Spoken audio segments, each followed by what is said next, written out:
If you will take your seats, please. Calling to order the regular meeting of the Board of Directors of the Golden Rain Foundation of Laguna Woods, California Nonprofit Mutual Benefit Corporation, and I hear music, so please, anyone who's entertaining us, please stop. Yeah, silence your cell phones. John, have a chair. Yes, please. We do. We all hear music. I think that might be coming from TV6. If they can turn off the sound, If please. you will take your seats, please. All right, very good. Calling to order. This is Tuesday, August the 5th. I don't know where the year is going. It's the open session. The purpose of this meeting is to conduct the regular Golden Rain Foundation Board meeting in accordance with Civil Code 4930 and hereby noticed in accordance with Civil Code 4920. We do have a quorum present. A couple of people are online, as well as those present here. And we will start with the Pledge of Allegiance. Director Bada, if you will lead us. All rise. Place your right hand on your heart and repeat after me.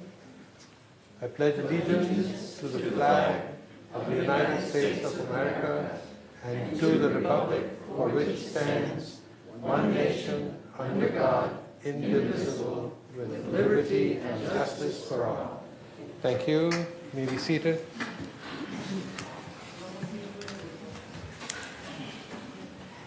Well, we are being televised, we know that, from the music. And if there's any other media present, raise your hand. Sometimes we do have people from the globe. Like to ask for approval of the agenda as posted. Second? Okay. We were going to add an item to discuss temperature settings in various rooms. Shall we add that to the agenda? Oh, yes. Okay. Before we proceed with approving that motion, Egon, would you please add your... Yeah, it's come up a number of times. We want to just briefly, just the oral discussion of temperature settings at various facilities and rooms within the village. And where would you add that? Under new business? Yes. Okay. And you have moved that? Item C. Okay. Is there a second to that amendment? Okay. All those in favor of the amendment to discuss temperature settings in rooms? Any objections? Okay. And with that, do I have a motion to approve the agenda as amended? All right. Okay, amended agenda is approved. Going through the prior meeting minutes, we have July 1st, July 17th, 2 sessions. And are there any changes or objections to approving those minutes as posted? Okay, all right. Minutes are approved then as posted. Report of the chair. My comments this morning are brief and are about good news instead of money, which I'm usually talking to you about. This morning I want to highlight something about the process that's going on in our community to improve our high-speed internet service. Ting, our contractor, and its subcontractors are constructing the connections in the ground and among the working elements. But soon each and every manor in the community will be connected for this improved utility. And this is a utility. It's like your water, your sewer, your electricity. Your internet is going to be a utility in your manor. And what's going to happen for individuals? Well, first of all, everybody will get notified when it's your turn to get connected. You'll be noticed 60 days ahead, 30 days ahead, 21 days out, 3 days out, and 1 day out. And it'll also be obvious that people are working in your area, in your cul-de-sac, to bring this to your manor. Now, you'll be contacted by email, by written notices hung on the door.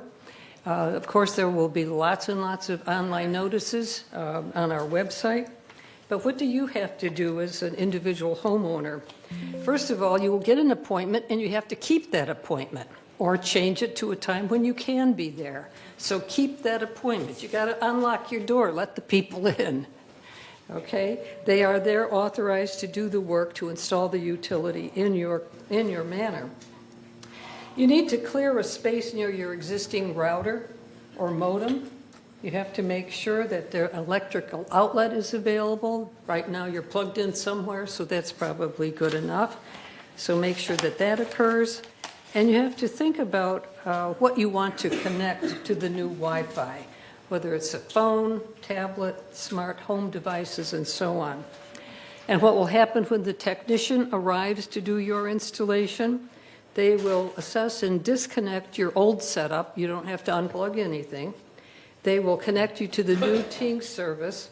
You'll get a new network name and a password, and keep that somewhere that you will remember. And they will ensure that 2 wireless devices, as well as your cable TV, are working properly before they leave. So this should be a relatively fast, it should be very smooth. These people have done thousands of installations, and it should go very smoothly for you. So ask questions, be there, be on site when it happens, and know that help will be always available to you if you need it. And with that, we have a very special visitor today, and that is Chris Macon, the city manager of Laguna Woods. And Chris, would you like to come forward? Hello, and tell us what's new and exciting. Also, Annie is here. Yes, before I get into it, I'll introduce, well, I have Mike Summers, our division chief from the Orange County Fire Authority, here with me today. And then, yes, Councilmember Cynthia Connors is here, Mayor Pro Tem Annie McCary, and then the big brass from OCFA, Assistant Chief Jim Ruane is here as well. So, thank you. For those of you who don't know me, my name is Chris Macon. I'm the city manager of the city of Laguna Woods. I've had the pleasure of working for Laguna Woods for about 18 years, the last 12 of which as city manager. I appreciate the opportunity to come today. I understand it'll be a regular thing to provide you with some updates from the city. Today, Mike and I wanted to talk specifically, though, about the potential new fire station project at the City Center Park site. So we're going to focus on that. But once we get through that, if you have any other questions, happy to answer those as well. Next slide, please. So first I wanted to set the stage a little bit and make sure everybody understands that the Orange County Fire Authority provides fire services in Laguna Woods by virtue of the City of Laguna Woods being a signatory to the Joint Powers Authority Agreement with the Orange County Fire Authority. We are one of 24 members, that's 23 cities and the County of Orange. OCFA is a very large organization. They have 78 fire stations. They, obviously provide services in the majority of Orange County.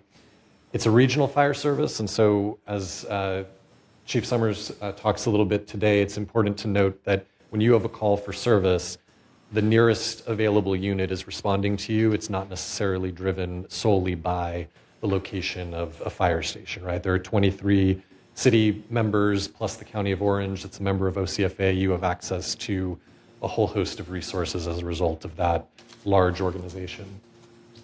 And I would just also, I guess, mention that the city, in addition to being a signatory to the Joint Powers Agreement with OCFA, we also have a representative on the board of directors for the Orange County Fire Authority. So right now, our mayor, Sherry Horn, is the director on the OCFA board for us. Wanted to talk specifically about our potential plans to construct a new fire station on a portion of the City Center Park property. So the image on the screen here is if you're looking at City Center Park from Moulton Parkway. So this is to the right, you see the undeveloped parcels next to Clubhouse 7, and to the left, there's an access road that leads up to the El Toro Water District's big water reservoirs at the top of, kind of adjacent to this property, but roughly at the Moulton and El Toro intersection. And across the street, if I was turned 360 around, that would be the Clubhouse 2 Gate 12 area. So this property right now, which is operated as a public park by the city owns it in right. So we were deeded the land in 2002 from the previous owner of the property, which was Smith's Drugs. They're obviously no longer around, but there's kind of an interesting backstory, which if you go to the next slide. So this is an aerial image of where we're at right now. So kind of in the middle of the screen, you see the Ayers Hotel. And I think, Paul, if you click once more, it'll pop up the Ayers Hotel. So there's the Ayers Hotel. We are right now in the building to the left of it. And City Center Park is that squiggly line between the Ayers Hotel and Moulton Parkway. So back in the day, before the Ayers Hotel was constructed, before this shopping center was constructed, the Ayers Hotel site was to be a Smith's drugstore. At that time, click once more, Paul, the City Center Park property was going to be the access way for trucks to load and unload in the back of the grocery store. So when Town Center was developed, the Ayers Hotel took the place of the grocery store. Smith's Foods no longer had a need for this remnant piece of property, so they said, hey, we don't want it. City, do you want it? The city took it, which is how we find ourselves the owner of the property today. Next slide. So the City Council has conceptually approved using a portion of that City Center Park property to construct a new fire station. This would be the second fire station in Laguna Woods. It would be referred to as Station 12, and it would complement the existing fire station at Station 22 on Paseo de Valencia. The overall City Center Park property, it's under 0.6 acres, so it's not a very large site. Roughly 0.32 acres would be used for a fire station. That would be the portion closest to Moulton Parkway, so kind of the lower portion of the park, if you're familiar with it. And then the upper portion of the park, which is really kind of at grade with the Ayers Hotel, that would remain a public park. Without getting into the weeds on it, there's some state law that requires that a portion of the park be used, or a portion of the property be used as a public park through June 30th of 2031. So a smaller portion, about 0.24 acres, would remain a public park. A fire station would be built on the lower piece of it. That same state law, there's also a requirement that to use a portion of it for a fire station, we make a certain amount of reinvestment in the remnant park property. So anyway, it would be kind of a unique split of the land. And as conceptually approved, the city would retain ownership of the entire property. We would enter into a long-term lease with the Orange County Fire Authority for the use of the fire station. Slide. This exhibit shows, and it's a little bit hard on the screen, but there's like a cross-hatched area that red arrow is pointing to. It's more or less the greener part of the park down at the bottom. That is the fire station portion of it, so from the red arrow all the way to the street. And then the part at the top here, right where it butts up to the parking area, that would be the part that would remain a public park. So the majority of it would be a fire station, but the kind of wider part at the top of the park, that's what would remain a public park for public purposes. And again, you see on this image the Golden Rain Foundation property to the left that's undeveloped, and then the Water District and self-storage properties to the right, Moulton Parkway to the north, and the Ayers Hotel to the south. We wanted to have this conversation today because one of the things that the City Council asked us to do before coming back to them with a proposed lease agreement was to make contact with the adjacent property owners. In this case, the adjacent property owners are the El Toro Water District, the Golden Rain Foundation, and the Ayers Hotel. So we wanted to share a little bit about the need for the project and about the project itself. Slide. I'm going to turn it over now to Chief Summers to talk through some of the underlying needs for the fire station, and then I'll come back towards the end and talk a little bit about what our next steps are going to be. Good morning, Board. My name is Mike Summers. I'm the Division Chief responsible for fire and EMS operations for the cities of Lake Forest, Laguna Hills, Laguna Woods, Aliso Viejo, Laguna de Gel, Emerald Bay, and unincorporated areas of Orange County.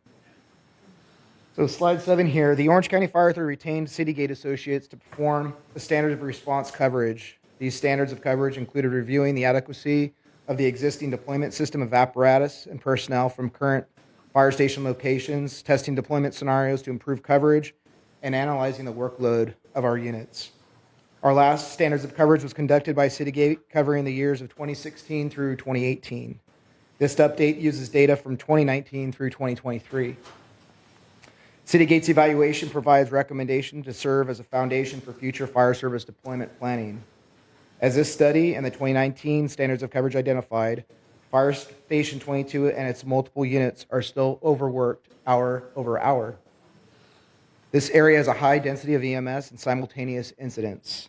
To balance workload and increase the 5-minute travel time coverage west of Fire Station 22, OCFA is working collaboratively with the City of Laguna Woods to add Station 12.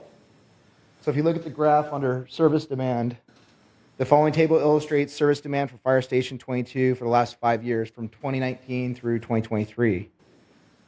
Station 22 had 44,874 calls for service during this time period. Per the service demand data, Fire Station 22 is the most active of OCFA's 78 fire stations. So in comparison, the next most active fire station is Fire Station 75, located in the city of Santa Ana. They had a total of 22,164 calls for service reported during the same time period. So here in Laguna Woods, we're double that. Yes. So then the next graph, simultaneous incidents. So a simultaneous call is 2 or more concurrent calls occurring within a fire station's response area.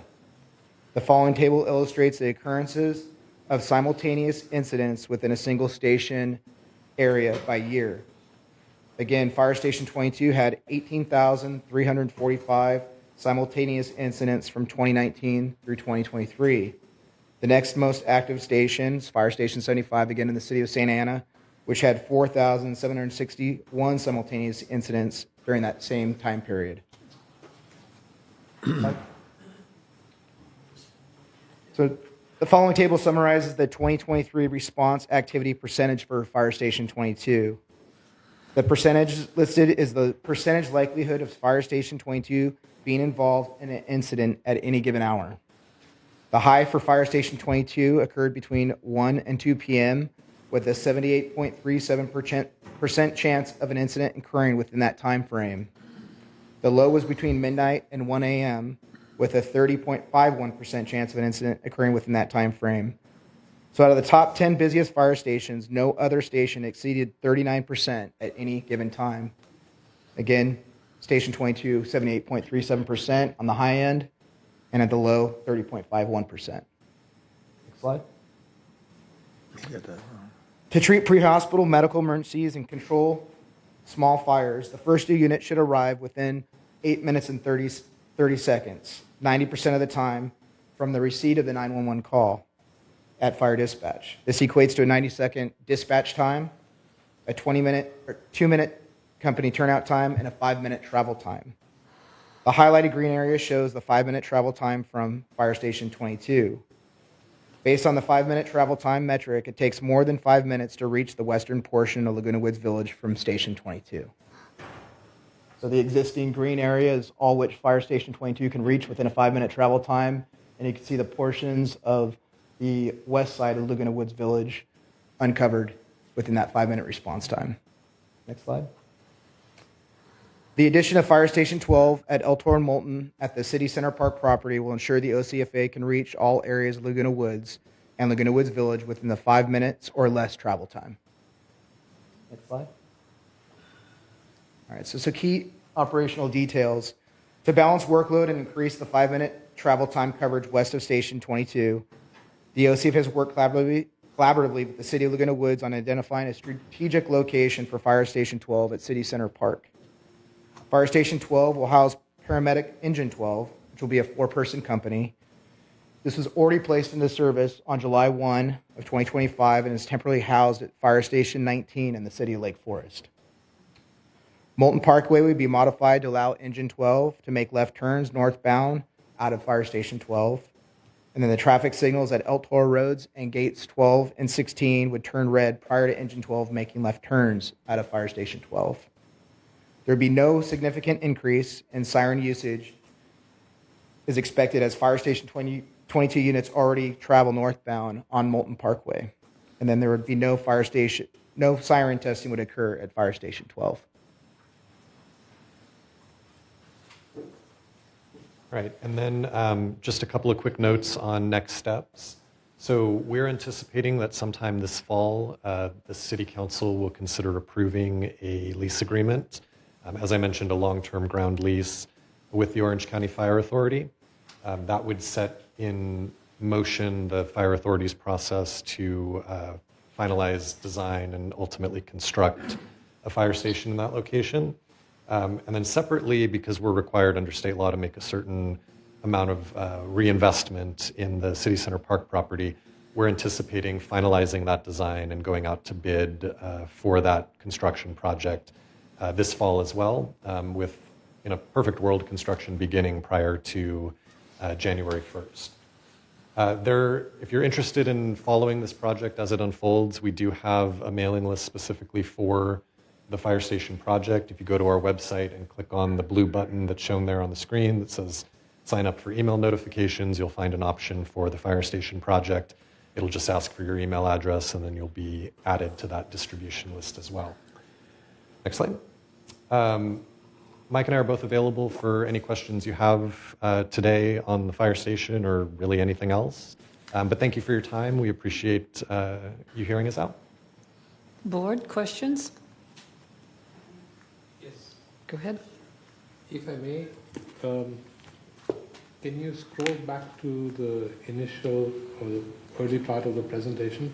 I couldn't figure out where the ingress and egress of Sure. that fire department would be. If you want to go to the one that has like the aerial image with the crosshatch on it. So the fire station would be the lower portion, which is in this image, the upper portion of the photo. So we would modify Moulton Parkway so that there's a driveway at the base of the park onto Moulton Parkway. The fire station would exit directly onto Moulton Parkway. We would modify that median so that there's an opening in it to allow them to turn left if they needed to. Otherwise, they would turn right onto the southbound lanes of Moulton Parkway. And that's how they would enter also? Yes, so we actually have obtained an easement from the El Toro Water District to use their access road that runs parallel to the park property. So we would expect the fire engines to enter through the water district's driveway and then make a turn so that the engine was then facing Moulton Parkway. Good, thank you. Andy? Hello, Chris. You know, the village has an access road to the employee parking lot behind the community center, and it runs all the way to what we call Gate 16, which is not really a gate, but it's got a light on Moulton. That's potentially an access for the public, a very easy access where they don't have to conflict with the fire trucks. Has any thought been given to working out some arrangement to make that access road acceptable to allow the public to get in a different way? Additionally, that back access road with some redesign could provide a way around that intersection. I can't tell you, several times that intersection's been closed down because of an accident, and there's no other way around it. So all I'm suggesting is please look at the village access road that goes from Clubhouse 7 to the employee parking lot behind this building as a potential access to the public park, and also as a safety valve in case something happens. Yeah, so the public park access is actually from this shopping center. So there'll be two ways of getting to it once the fire station is constructed. There'll be a sidewalk running from Moulton Parkway up to the park property.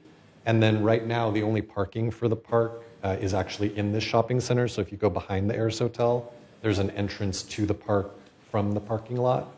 That will continue to be the case. So I appreciate the offer. We don't think it's necessary to have an additional access to the park at the moment. I will share that this project has been kicking around for years. Mike and I can talk to you about the decades that we've been involved in it.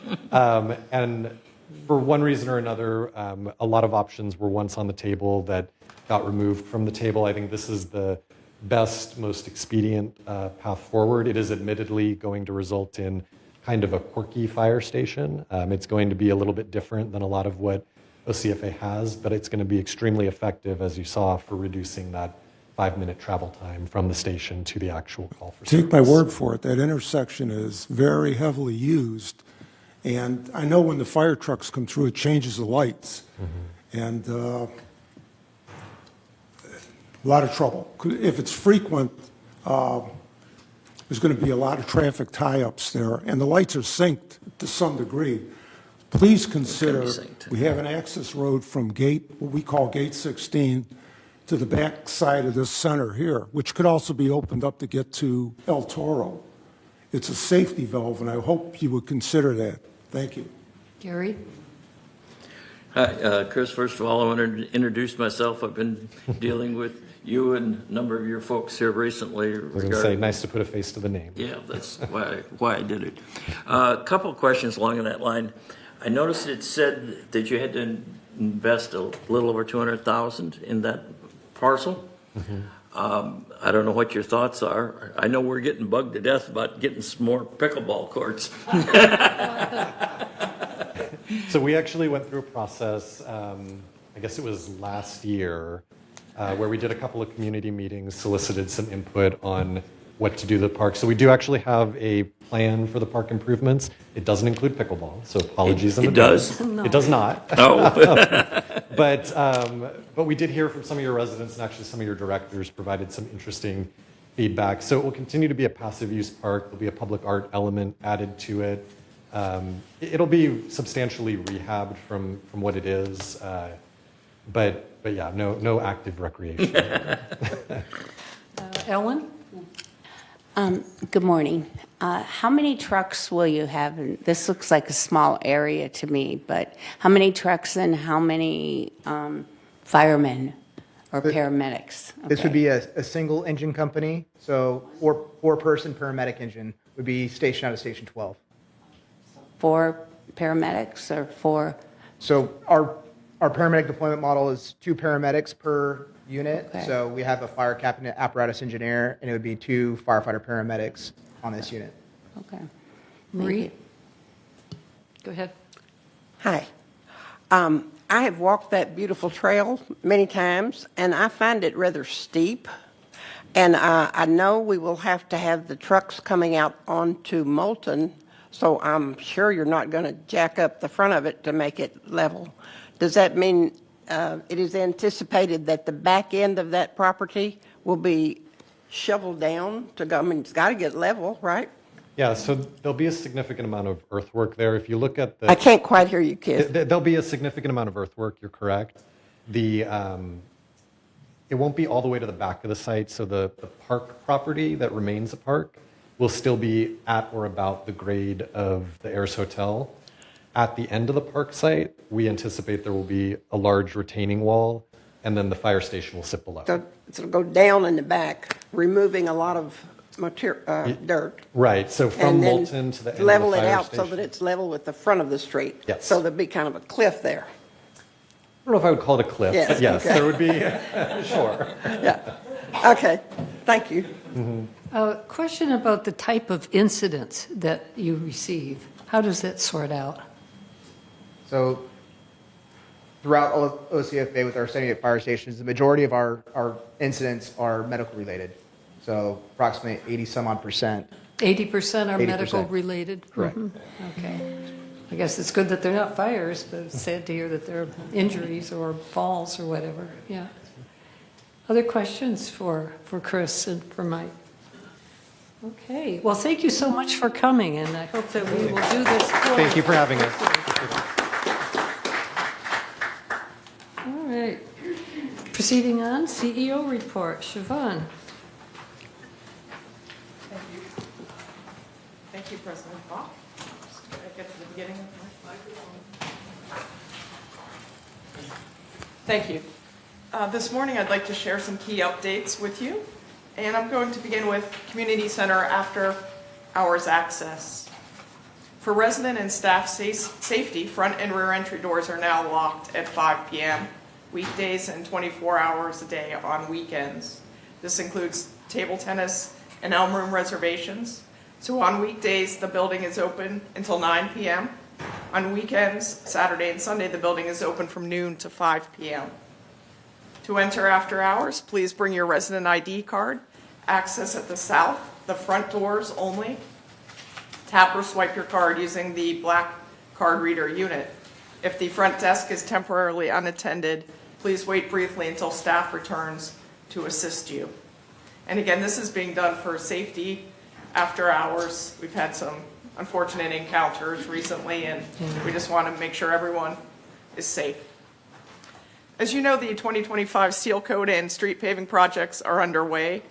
I just want to take this moment to remind you of a project that's occurring right now in the Clubhouse 7 parking lot. It is underway. It started yesterday and it will run through Thursday. The parking lot is being seal coated in phases. The clubhouse, tennis, and bridge rooms will remain open throughout the project. The driving range is closed today, which is August 5th, and the main lounge is closed for another maintenance work this week, not having to do with the project. But we appreciate your patience as you navigate that work zone. We're pleased to announce the new resident portal launched yesterday. This is a major undertaking, part of the new village website and the ERP project. This represents a key step in VMS's commitment to delivering high-quality, resident-focused digital services. It is shaped by resident input and tailored to support the distinct needs of our community. It features a new mobile-friendly design and offers faster, more secure, and user-friendly ways to manage household tasks and stay connected all in one place. You can submit and track maintenance requests with real-time updates, view account balances and make secure payments online, verify vehicle registrations and emergency contact information, customize communication preferences, and including new subscriptions and resident directory opt-outs, gain quick access to community resources such as recreation calendars, board meetings, and maintenance schedules, and use convenient links to external tools for packed ticketing, golf tee times, guest registration, and facility reservations. So it's really neat. I hope everyone takes a look at it. We've already received some very positive feedback in the day that it's been live. For your information, trash enclosure signage is coming. The cities and mutuals are collaborating to install new signage identifying trash enclosures. The signage is funded by the City of Laguna Woods and will improve service efficiency by helping residents and waste haulers to easily identify enclosures. Right now, we go based on, the best directions anyone can give you, but this will help improve efficiency. As President Bach indicated, we want our residents to get ready for Ting installations. And so to that end, Ting Internet will be reaching out to residents regarding the first round of installations, which are scheduled for fall 2025. To ensure you receive all important updates, residents are encouraged to confirm your current email, address, telephone numbers with resident services, and that can be done via email at residentservices@bmsinc.org or by calling resident services. And also, please recognize alerts identifiable from Ting. You may receive emails from an address that is lagunawoods@ting.com, and your calls or texts from Ting will come with a 714 area code. Also, we are introducing the new Ting ambassadors. The ambassadors are residents who are peers who can answer questions, share updates, and provide feedback directly to the Ting team. The names are listed on the screen before you. They are John Cornell, Cheryl Fennick, Dennis Kelly, Gary Russell, David Weingartner, and Cindy Whitney. And again, they are your liaisons to the project should you have any questions. And you'll see them at upcoming events and community events. And we really appreciate their commitment to this project. The mutuals have adopted a new shrub replacement policy that is now in effect. This provides the framework for evaluating resident requests for shrub removal and replacement. It considers key principles such as environmental stewardship, fiscal responsibility, and visual cohesion. This new approach uses resources more efficiently, improves service quality and equity, and aligns with long-term maintenance planning. Residents may submit a shrub replacement request via the landscape request form, which is a fillable form available on the community website. Requests are reviewed and prioritized based on community standards and available funding. Shrubs are considered for replacement when they are diseased, dying, or damaged, overgrown and obstructive, or pose a safety hazard or are damaging infrastructure. And lastly, we want to remind residents to contact Laguna Beach Animal Services, who responds to village wildlife situations if residents incur a contact with a coyote or a coyote nuisance. You can do this by calling Animal Services at 949-497-0701 and press 0 to be connected. Or you may email coyotes@lagunabeachcity.net. As a reminder, VMS is not in charge of animal services, so we need you to direct your inquiries to Laguna Beach Animal Services. These reportings and sightings will help animal services track activity patterns and support an effective response and keep our community safer. And we appreciate your time this morning. Thank you very much. Thank you. Any questions, comments from the board for Siobhan, Marie? And what would be an effective response? The most important thing is to track where they are being seen in the community, and then Do they kind of like capture them and put them someplace else? no, they do not. So what do they do? The most important thing is that they encourage residents not to do certain activities that attract coyotes, such Yeah. as feeding your pets outdoors. Yeah. Remember to keep your animal on a very short leash, not an 8-foot. I guess I'm looking for, Leash and do so they forth. come shoo them off or something? I mean, I know they Well, live here, they you're- lived here before we did. right? Animal Services, again, Yeah. recommends that you have a noisemaker or a horn, something that may startle the coyote Yeah. should you encounter one. Yeah. So all we're doing, I'm not talking about the residents with the dog, I'm talking about the animal control people. I was wondering if maybe they did something. I know they can't capture them, no, we can't shoot them. They lived here before I did, but, okay, thank you. well, and this program is managed by the city, so. Excuse me, I have some information in response to that. Yes. Cynthia Connors, Laguna Woods City Council. The city has a contract with a wildlife management firm. If residents report all of their contacts with the animals, with the coyotes, that information comes to the city, and when there are particular animals who are aggressive, the city can make this contract. The animals are euthanized. They can't be moved anywhere else. Thank you. You're welcome. Thank you very much for. Thank you very much. Okay, Ellen? How did we change the after-hours access? What was it before? Anyone could enter the building until closing time at 9 PM just by walking through the door. It was just open till 9? Yes, ma'am. Wow. With Every Saturday someone- and Sunday? Yes, with someone sitting at the front Yeah, desk, obviously. right. Yes. Okay, but now it closes at, 5 PM on 5. weekdays, and it's closed all day on weekends. However, you can access with your card. yeah. So how long can you access with your card on weekends until? During the business hours, which are noon to 5 PM, Okay, nobody can access after 5 p.m. except directors, of course. Except yes. director, but I'm talking I'm talking General, table yes. tennis. They can access as well? They can access during business hours, which is noon to 5 PM. on the Noon to weekends. 5 on Yes. Saturdays and Sundays. Yes, Thank ma'am. you. Gary? I wasn't going to ask anything, but that triggered me. I came in Saturday, but during regular hours. The system is smart enough that when I put my card there, it knows I'm a director? Yes. You have two different cards. You have a director card and a resident card. Okay, all right, thank you. Thank you, Siobhan. Okay, at this point, we will do open forum for members, 3 minutes per speaker. Members only may address the Board of Directors regarding items not on the agenda and within the jurisdiction of this Board of Directors. Board reserves the right to limit the total amount of time allotted for the open forum to 30 minutes. A member may speak only once during forum Speakers may not give their time to other people, and no audio or video recording by attendees, no rude or threatening comments. And then there is Zoom link information and the call information as well. Do we have some speakers? Paul? Yes, we have quite a few today. Our Okay, first good. speaker is Grace Stencil.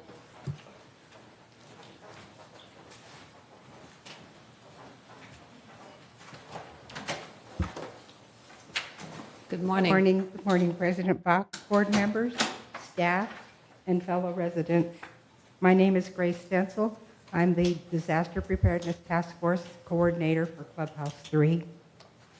I appreciate the opportunity to speak today on an issue that affects us all, disaster preparedness. While GRF and management teams have their own emergency protocols, we need a plan that includes a committee consisting of a representative from the Security Department, GRF, Clubhouse Coordinator, a good neighbor captain, and a resident with knowledge in disaster preparedness. This committee will keep updated on the current disaster preparedness, shelter-in-place plans, as well as how neighbors can help neighbors. They can promote this information by using TV6, the Globe, and speaking to the various clubs. Currently, Disaster Preparedness Task Force is led by the Village Security Chief, Nunez. Security is spread thin and often disconnected from the daily rhythms of residents' lives. A committee that networks with the residents is vital. That is why I'm asking GRF to support and lead in the development of this type of a committee. Laguna Woods is filled with experienced, talented individuals, first responders, medical professionals, logistic experts, and they're all ready to help. We just need a framework to connect us. I respectfully ask GRF to approve the inclusion of this type of a disaster preparedness plan as a subcommittee and as an active part of the Disaster Preparedness Task Force, because in a real disaster, it's not the response team who will reach us first, it's our neighbors. Thank you very much for your time and consideration. Grace, was this the handout that you left for us? I did not leave you a handout. Oh, okay. So, That's a different resident, yeah. okay, thank you. Okay, thank you. We'll find out. Okay. All right, who would like to own up to this? Our next speaker is Susan One- Singleton. Paul? Yes. Excuse me. Go ahead. Paul, my screen is come up with a login screen, so is that something that you can take care of? I'm going to try to run the meeting. I'll get someone else to come down to help you with this. Okay. Good morning. Good morning. Good morning, President Bach, the esteemed board members, staff, and fellow residents. I'm Susan Singleton. I'm on Grace's Team 3 at Clubhouse 3. I've gone through excellent training through her capable hands. I've also attended the district task force, the disaster task force committee meetings, and the committee meetings that are conducted by Chief Nunez to train and recruit new volunteers. There have been a few problems with that part, which is why I believe with Grace, we need a subcommittee to help take over that part of the job. And the other thing is because the emergency operation plan that exists right now is for the employees and not the residents. The residents really deserve to have their own plan. And the part I wanted to add was that to get the ball rolling, I've put together some objectives, activities, exercises, things to kind of highlight how our committee would go forth in obtaining the people, training them, and bringing them to this network. And hopefully we would be a vital link between the residents, the personnel, and the emergency response people in the public. So that is my piece, and I thank you again. Okay. Thank you. Next speaker is Joan Millman.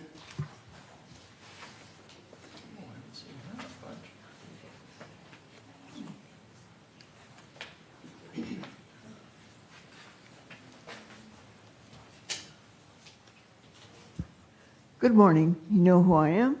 I'm representing the History Center today and how it can help you as directors. We've presented the History Center and how it helps everybody know more about the village, but now it's your turn. I know many of you have visited the History Center and discovered its wonders, so let me ask you some questions that come up often for the History Center from you. How did we get there, where we are today? What is Laguna Woods? Well, let me try this. When the village was first formed, they ended up with 56 mutuals. 56. 19 of them were united, 37 were third, and each one had its own separate governance. All right, we've gone from there.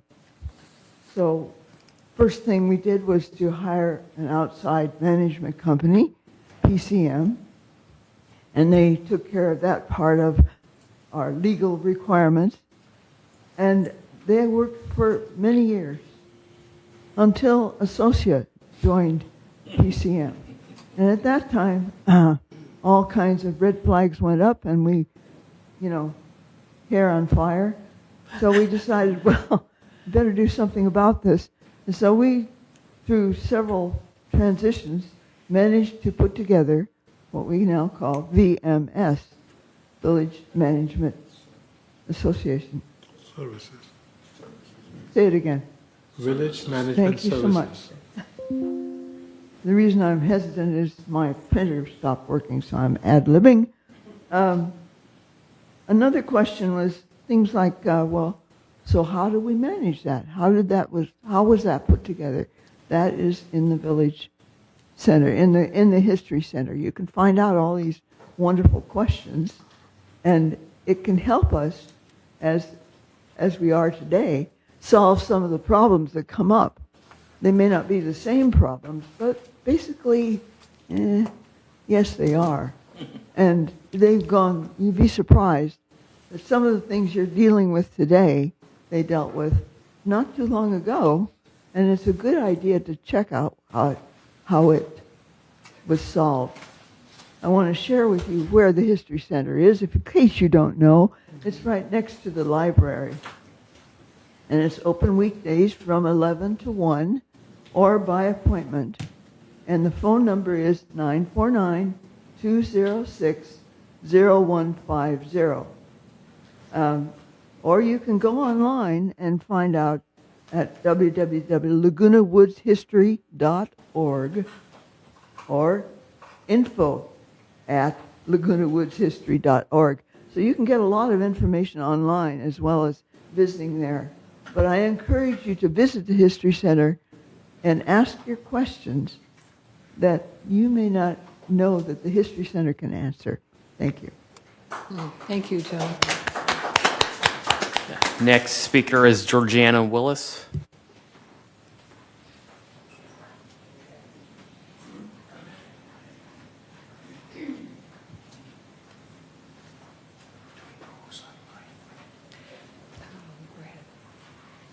Good morning.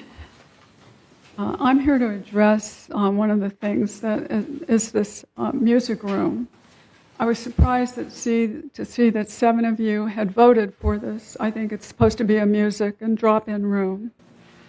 I know you've been cutting expenses, yet I have problems with this. First of all, it looks like you're planning on spending $25,000 on soundproofing the room, a room that would rent for $8 for 2 hours.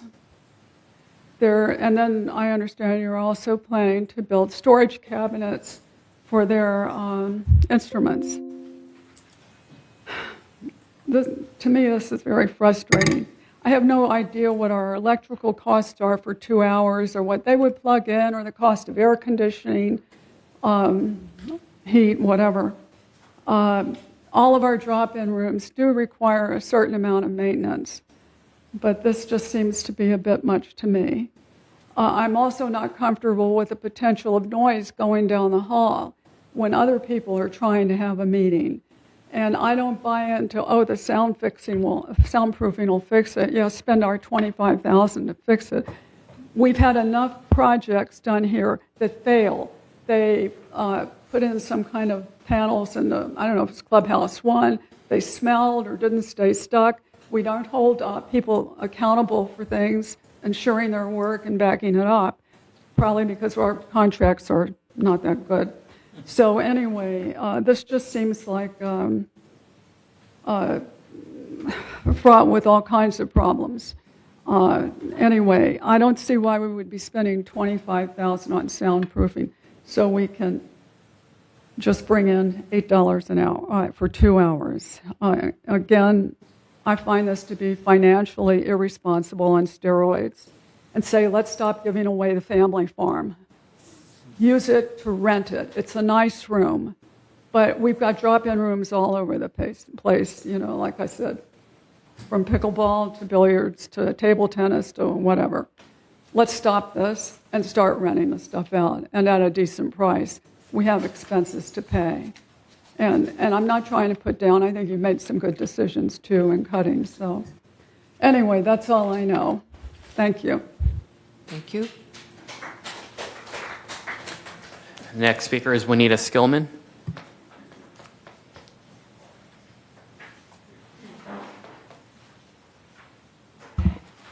Good morning. I'm here, as many of you know, to talk about the library. The library, the village library, is one of our best facilities of GRF, and yet is one of the most unknown, believe it or not. I'm not sure that all of you have ever been in the library. Some of you I recognize, some of you I don't. Now, the library has no paid staff. It is run by over 70 volunteers. And just last month, those volunteers worked 764 hours to support 2,242 residents who came into the library. There were 3,046 items circulated through the front desk, and those are the ones that we count. Now, we also have paperbacks, thousands of them, and puzzles, over 1,000, that we do not circulate through our computer. So those are taken out on an honor system and brought back when they're finished. We also added 38 new residents to our computer base. We have a separate computer base, Apollo Bibliothèque, that's not connected to the mainframe here. People use their resident card as their library card, but they have to be put into our computer. So 34, 35 people a month, you can see it keeps building. It's just frustrating for those of us who work at the library when we're out and about and we hear people say, why are we paying for a library? There's a library down the street at City Hall. We don't need to have a library. Let's use that building for something else or something like that. Most of them have never been in our library. So I would like to encourage all of you as directors, if you have not, please come by the library, see what it's really about. And it's one of the best facilities that GRF has at the least amount of money. Thank you. Very true. Next speaker is John Beckett.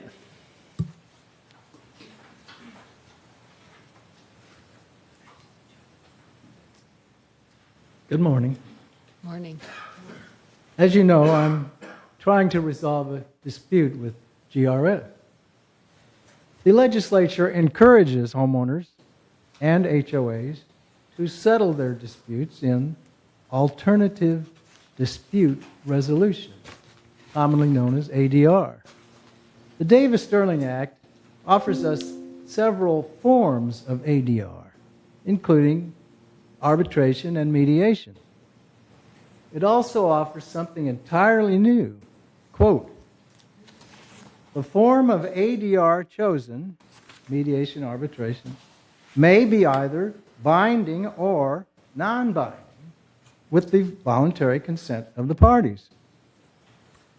I'm offering to resolve our dispute in binding mediation. I got a letter from GRF's new lawyer, John Hanson. He recommended using a retired judge as our mediator. I agreed to use a retired judge.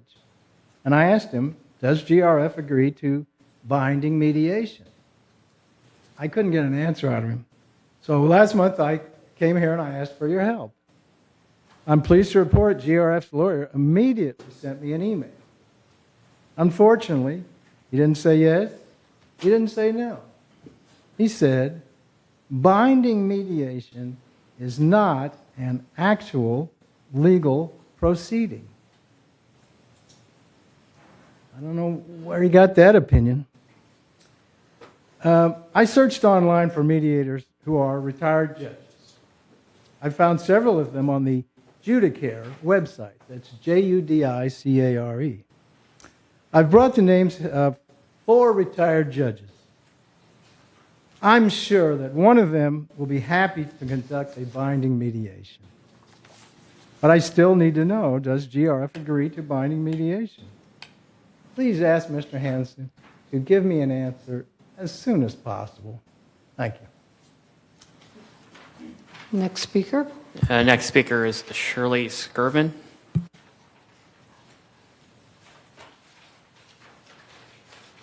Good morning. I'm here for several reasons, but before I tell you what the reasons are, I want to compliment Monica and Christina, your receptionists out there, because they're wonderful. And that's a first impression when you come here. So anyway, I'm here to discuss what seems to be excessive charges for services I'm receiving. And also the second reason is to advise the board of the unprofessional, incompetent, and uncaring customer service I've received from the alterations department. It is my understanding that, and my domestic partner and I are being charged the standard $7,500 fee that is normally charged for the transfer of title for the sale of any property in Laguna Woods. I have been living in the unit for 12 years, and my partner has been living there for 6 years. We are in the process of buying my former business partner's 1/3 of the property from her. I currently own 2/3 of the property and have from the beginning. Once the sale is approved, we own the property in its entirety, and we plan to add my domestic partner to the title in place of the person that we are buying out. Given these circumstances, I hope you can see that this transition is not the typical sale and entirely a new buyer taking ownership of the property with previous owners moving out. Therefore, we are asking the board to consider prorating the $7,500 fee to something which we would consider more reasonable, such as 1/3 of the normal fee. And since we are purchasing only 1/3 of the value of the property, after all, it is my understanding that the fee for a simple quitclaim deed is usually a nominal fee. I was informed that the GRF board was the only body that could approve any exception to your normal policies. I thank you for your consideration for this matter. The other thing I just very quickly want to talk about your alterations department. I have had going through 7 months of nothing but problems, sending me back and forth to the building department. And I just want to say that the employees in this community could be more considerate of their customers, and many of whom require little or more assistance and direction than usual. And I mean, they have been very rude to me, and the department has been really incompetent. Thank you. Shirley, what is your unit number, please? 593C. Okay, United. Thank you for bringing this forward. Marie, Did you? That is United? That is United. Yes. Yeah. Okay, thank Okay. you. Thank you. Duly noted. All right, next speaker is Mr. Michael Landry.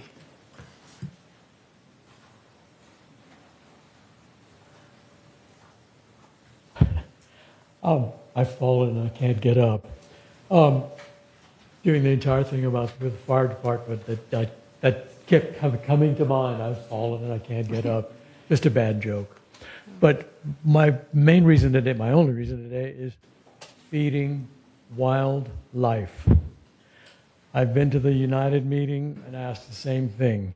We gripe about the fact that fruit trees bring rats. They don't. Feeding birds, seeds falling on the ground, rats going for that. That creates rat and a rat problem and a squirrel problem, which brings me to the other thing. Every day I walk the creek. Again, I'm in United, but you guys are the aegis. People feeding the squirrels. Folks, they're wildlife. And I keep asking, in the wintertime, are we going to knit booties for the ducks? They know how to eat. They know how to feed themselves. I love feeding the hummingbirds, but we're killing them because the stuff tends to rot in the feeder, and the poor little birds die from it. We don't need to feed wildlife. Can we please do something about it? And, the fatter the squirrels, the more coyotes we're going to have. Every now and then, one is lucky enough to eat one. I don't like squirrels, so please eat them.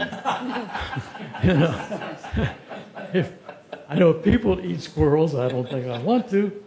But there's got to be some way to stop these, excuse me, folks, neighbors, fools, from feeding the dang squirrels. So let's do something about it somehow. May we? Thank you. Okay, next speaker is Diane Phelps.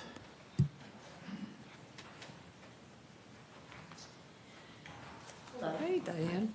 I feels like old home week, a lot of GRF directors. But I'm here to talk as president of the Village Community Fund, also known as VCF.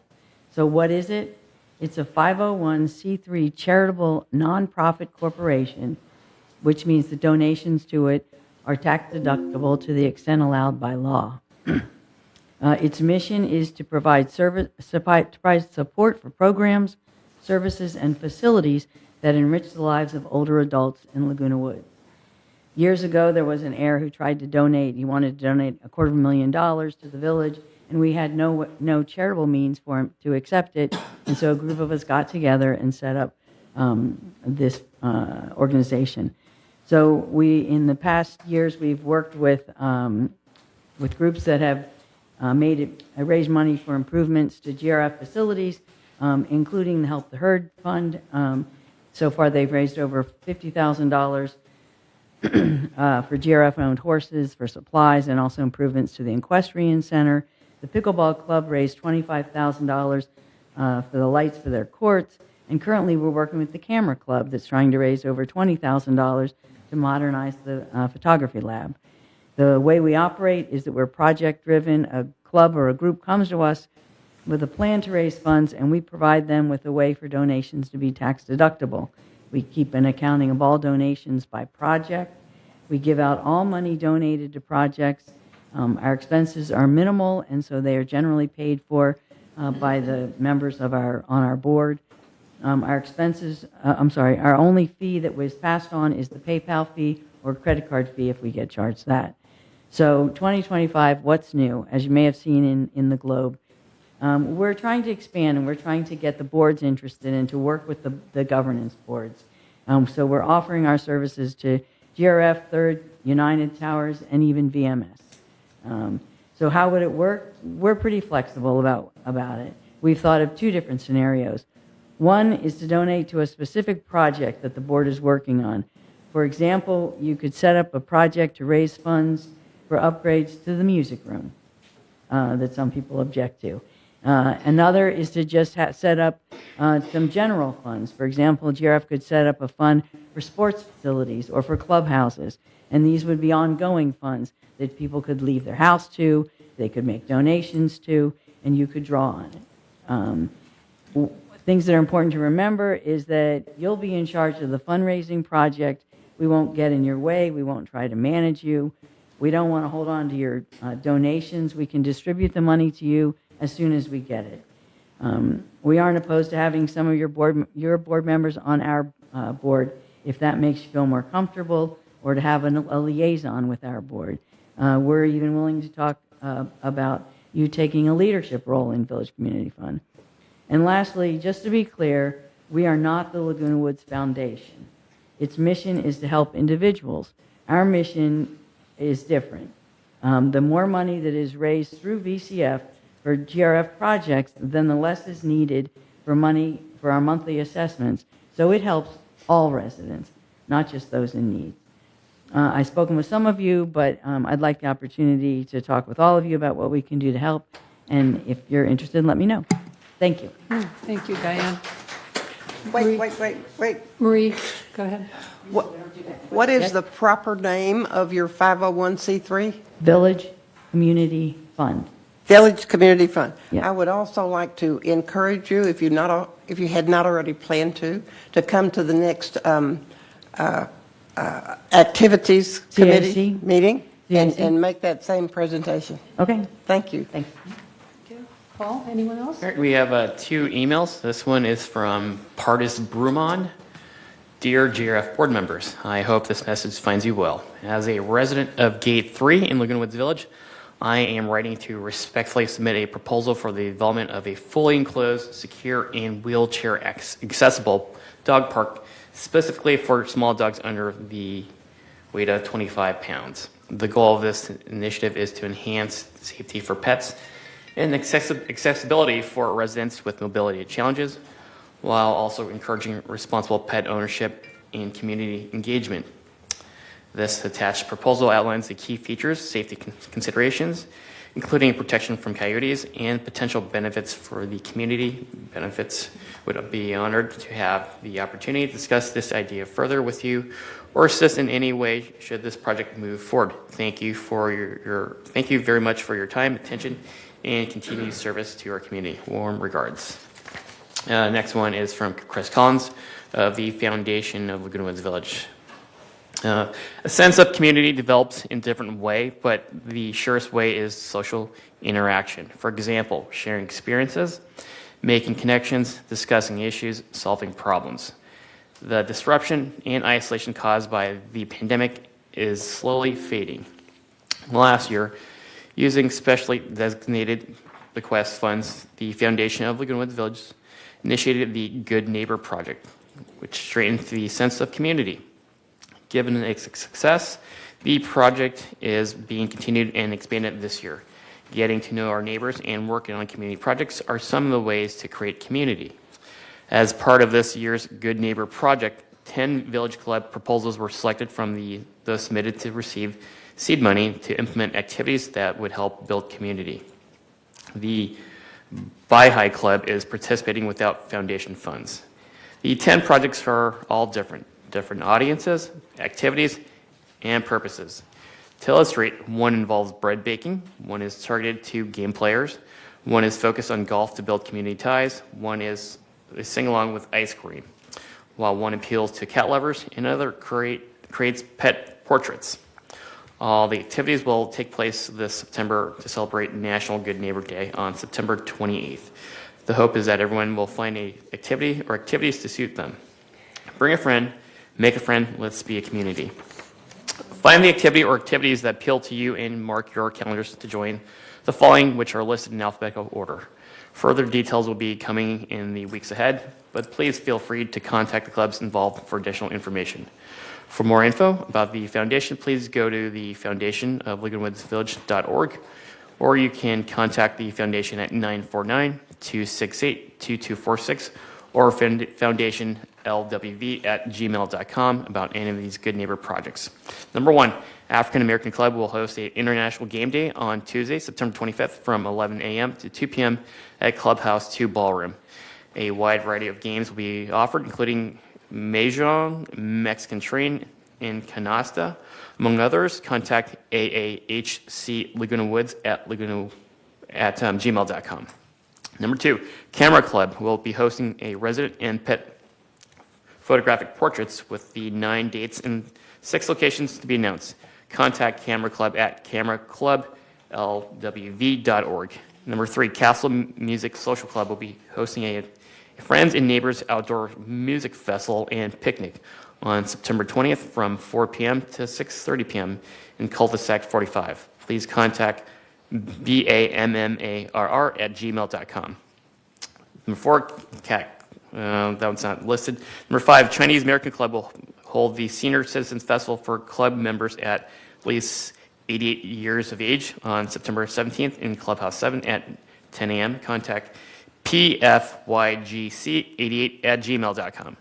Number 6, Community Bridge Builders will host a sing-along featuring old favorites with ice cream on Thursday, September 4th from 3 to 5 p.m. Contact LW Community Bridge Builders at gmail.com.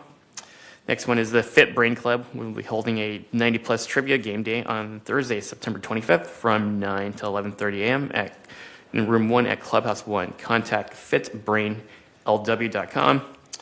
Let's see. There's also the men's 9-hole, and there's also a cat club with no information. And number 9, it will be Springbox Club. Will host a baking workshop on Friday, September 19th at 11 a.m. in Clubhouse 3. Contact springboxlw@gmail.com. And the Buy High Club will be hosting a dinner program titled Superheroes in Our Lives on Tuesday, September 9th at 6:30 p.m. in Clubhouse 3, Dining Room 1. It will be a community building event. Contact dyoungdance@yahoo.com, and that's it. Okay, thank you.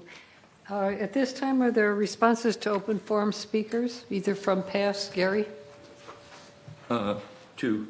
One, the ladies that were talking about disaster, are you familiar with the search programs that the fire departments run? Community emergency response teams. You might contact our captain here. I've been involved in these in both Carlsbad and over on Kauai. It's a national thing. They've got all kinds of training programs, ways to go through your neighborhood. They've got things for hauling people off. We wouldn't want to mess with that here, but a neighborhood thing where somebody can, if something happened, can go through. You know who your people are. It's a formalized program. Sure. Quickly, please. I'll be very quick. Sorry. Okay. I just want you to know that we deal directly under the Disaster Preparedness Task Force Board. We are pretty restricted on what we can do outside the community. It's kind of interesting to me that they have never enlightened us about this program. It would be very helpful for everyone. Thank Martin? you. Yeah, that's Sure. thing about. Ask Grace to stay there, please. Oh, yeah. That's all I have questions. Grace, I wish I had more of you. You are really a light on what the program needs, and I appreciate your work that Thank you you, do. Mr. Thank Ross. you. I appreciate it. We need more of you and your team, okay? I want to see that, like when we do this shakedown or whatever in October, I want to see those radio operators in place and being able to test. If you know what I mean? I know exactly. Well, I'm a radio operator. Exactly. So I totally. Next Monday, we're supposed to be hitting those antennas to see what the heck is going on with them. That's the big thing. But yeah, we have to work within the guidelines of the EOP that the city and the county is putting forth with us, and that yeah, there is some bureaucracy unfortunately involved, but we got to cut through that tape. Thank you so much. I appreciate. Any other? Oh. Yes. Yes. Go ahead, Ellen. Okay, Martin, we have to create a resident network because that's not happening. The disaster preparedness is mostly about the city and and working with the village. So I think Grace's idea of creating something like that, like the boots on the ground, your neighbors, like we had a few years ago. I don't know if you remember that, where we had building captains, cul-de-sac captains, and she would not have any access to the clubhouse for the medical cabinet. So things have changed from then to now. And so is there some way where we could create a subcommittee or something where we could do the residents, Yeah, or that they has to, could do it? that has They to could go do it. to committee level, Yeah. and we have to. We have to do Okay. it within the disaster Yes. preparedness, but it's not happening. I mean, Well, I this think- was just brought forth to us today. I think she But I spoke mean, about it. Have you, But Grace? Let's leave this I'm in the sorry. hands of the committee chair and co-chair to Okay. bring this together. And we thank you so much for bringing Okay. this up and writing this up. This is a very impressive piece, and we need to take this forward in our normal system to make it real. Thank you. May I just ask a question about how the Disaster Preparedness Task Force Board is formed? I was given some information about someone who wanted to run for a board membership, and she had to fill out the forms, and you are required, according to what she told me, to also sign up for several different committees when you run for the board? No, that's not correct. Committee appointments are made subsequent to a person joining the board and then expressing interest in specific things. Oh, And okay. then the president appoints them to committees. So you're not required No. as a board member to participate in a committee? Well, yes, one must participate in committees, but they do not have to be defined and identified. Oh, I And they will see. not be appointed at the time someone applies for a board position. And the reason I'm questioning Yes. this is because with disaster preparedness, we have people on the board who have absolutely no idea what a radio is that we use. They have no idea that we even had, at one point, they didn't have a clue that we had a disaster plan in print. So that's why I'm concerned with board members who come up and make decisions who don't really have the knowledge for something as important as disaster preparedness. You And have that's- identified some that's my very, concern. very critical things that we have to take into Thank you. consideration and organize. I've been a federally certified communications engineer for 50 years. So It's not Martin. Yeah, and of course, I'm a radio operator and was the president of the Laguna Woods Amateur Radio Club for 2 years, so I'm somewhat familiar with the radio. You did receive the radio club report on the radios, did you Yes, not? Yeah, yes. okay, good. It's an interesting report, yes? Thank you. Thank you. Moving on, consent calendar. All matters listed under the consent calendar. I'm sorry, someone else? Same topic.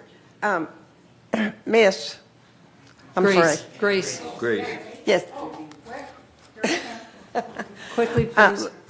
I want to thank you personally for everything you're doing there, and I want to encourage you to go to the next meeting of that committee and make the same presentation. I'm at every meeting. of the disaster Have preparedness. you made that She's my regular. presentation? All right. I'm sorry? Have you made that presentation?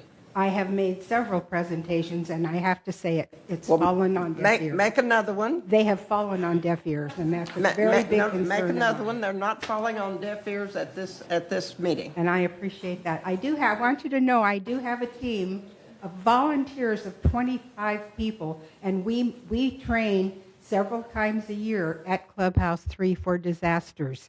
They are devoted, experienced, knowledgeable people who are just really involved in the community. And these are residents of These are Laguna? all volunteer residents, some of which have experience. We have medical teams. We got a crew. It's a perfect example. I'd be more than happy to deal with any other group that wants to be helped with this. We've been doing this for 4 years. I've been doing it for 5. My team has been together for 4 years. So Thank you. thank you very much. Heroic. Thank you. Egon? Just a couple of real quickies. Oh, not to you. Okay. To Michael Landry. Unfortunately, I don't think we can go out and arrest people because they're feeding animals. But maybe we can put some signage to remind people that that's about the best we can do. Yeah. But you certainly made some good points. And to John Beckett, we will certainly speak with Mr. Hanson. Thank you. Okay. All right, now we can move on to consent calendar, please.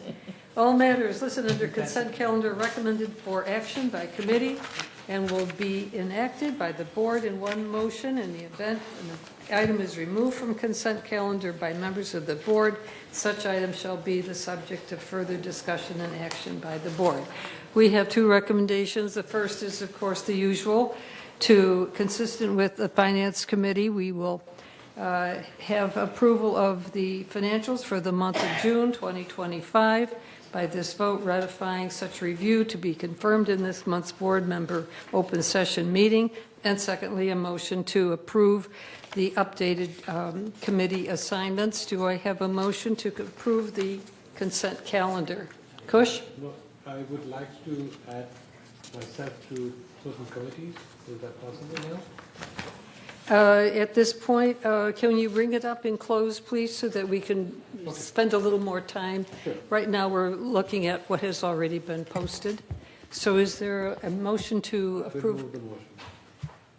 You move the motion. Second, please, to, okay, Martin, second. All approved. Motion carries. Consent calendar is approved. We move on to President Bach, may I suggest that we discuss committee appointments at the next agenda prep meeting? So any changes there we can make at the meeting itself rather than closed session. Thank you. Thank you. Is that agreeable? Yes. Okay. Thank you so much. Unfinished business, non-posted, new business. 12A, we have a motion to approve a donation of $3,000 toward the care of Sebastian the mini horse for 1 year. And I believe Allison has a staff report on this matter. Good morning, President Good Bach morning. and members of the board. Yes, for your consideration is to review and recommend board approval for a resolution to accept a donation of $3,000 for the Laguna Woods Village Equestrian Center to be used specifically for Sebastian the mini horse's care. A resident would like to donate $3,000 to cover the costs for his care for a year. This generally, he has less cost than a normal size horse because he is smaller. He does not eat as much. He has minimal supplements and vaccines needed and reduced barefoot shoeing costs. This donation does meet the criteria listed in the GRF donation policy. Sebastian, the mini horse, was purchased by GRF in 2002 for $1. To provide the opportunity for wheelchair-bound residents and small children to engage at the facility. The donation will offset a full year of general costs, including board, feed, and farrier costs, which is estimated at $3,000, and emergency care would not be covered by this donation. Okay. Yeah, I make a motion that we approve the recommendation to. Well, let's read the resolution, Oh, we have to please. read it? Yeah. Egan, would you, as secretary, read the resolution, please? If we have questions, when We read the resolution First, after yeah. we discuss. Thank you. Resolution 90-25-XX, donation of $3,000 towards the care of Sebastian the mini horse for 1 year. This agreement entered into the 5th day of August 2025 is by and between the Golden Rain Foundation, a California nonprofit mutual benefit corporation, and Laguna Woods resident donor who offered to donate $3,000 for the Laguna Woods Village Equestrian Center to be used for the care of Sebastian the mini horse. Whereas GRF and the donor recognize the importance of community facilities and amenities, and whereas GRF and donor acknowledge the benefit of donations when they have a purpose consistent with GRF goals and are in the best interest of Laguna Woods Village, and whereas the donor offered to donate $3,000 for Laguna Woods Village Equestrian Center to be used for the care of Sebastian and mini horse, and whereas the Recreation and Special Events Department Director or Financial Services Director reviewed and affirms the proposed donation meets the criteria for acceptance contained in the GRF donation policy. A, meets a true need for the facility, not interfere with the intended use of the future of the facility, and not require the relocation of other equipment or infrastructure to accommodate the donation. Now therefore, be it resolved on August 5th, 2025, the Board of Directors of this corporation hereby adopts the donation of $3,000 towards the care of Sebastian the Mini Horse for 1 year, and resolve further that the officers and the agents of this corporation are hereby authorized to carry out this resolution as written. I offer this resolution. You move it. Second to the motion? Martin seconds. Okay. Discussion. Question. Kush? Is this $3,000 enough for the whole year, or is this going to be partial? For this particular Sebastian. horse for the entire year. It will be enough for him for the entire Yes, year? the estimated cost would be free. Okay. It's not that this is just a partial donation and then GRF will have to use some more money? Correct. This is estimated to cover the whole year, again, except for any emergency medical costs. Okay. Just to make sure that this is regular subsistence is enough for this horse. Okay. Andy? Hello, everyone. As treasurer, I'm Pardon? privy to some numbers, and you all are eventually, if you ask the right questions. No, this does not cover the cost of Sebastian. You know, we have 7 GRF-owned horses, and I commend the person or persons who did this. We need community support for our owned horses. So this is a great thing. It costs much more, believe me, than $3,000 a year to support a horse. That's just the way it is. These are magnificent animals, and they deserve your support. So I commend this person in this case, and I would hope others would step up and do likewise and contribute so that we can make sure that we have a decent life for these magnificent animals. Thank you. Other comments, discussion? If not, we'll call the vote. Please vote on your screens.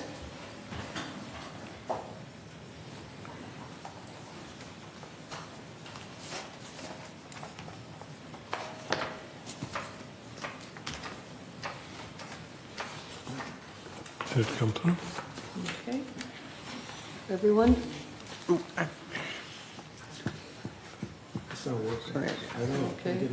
Okay, in that case, do we need to? Did it Okay, come there through? we go. All right. All right, thank you. Okay. Did it come through? How did Brad work? Brad is online? Andy, do you want to give me your vote? Thumbs up. Okay, thank you. Okay, and resolution passes. All right. Next, 12B, we have entertained a motion to approve Village Community Fund Project Application, GRF 30 Mutual and United Mutual, the Unity Festival fundraising. And for that, we have a report from Allison. Yes, thank you again. For your consideration is to recommend a resolution to approve the Village Community Fund project application for GRF, Third Mutual, and United Mutual to fundraise through events, sponsorship, donations, and other activities. As you're aware, the presidents of GRF, Third, and United are hosting the Unity Festival on September 2nd at Clubhouse 2. GRF and the Mutuals hope to create a long-lasting tradition of unifying the community through the development of sustainable events that generate sufficient revenue to cover the costs, and eventually raise funds to offset assessments through sponsorship and donations. Donations above and beyond the cost recovery will be split evenly among GRF and the Mutuals. In addition to the Unity Festival, GRF and the Mutuals seek continuous fundraising efforts aimed to lower the overall assessment fee for residents. These efforts may include, but are not limited to, sponsorship, donations, grants, and in-person and online methods for collecting funds. GRF and the Mutuals will work directly with BCF to accomplish their fundraising goals. And if approved, BCF will be on site at the Unity Festival event to collect donations to support the cost recovery of the event. Again, any donations more than cost recovery will be evenly distributed to GRF, Third, and United. It is estimated that approximately $20,000 will need to be raised through sponsorship and VCF donors, in addition to the sale of 500 food taste books to cover the Unity Festival costs.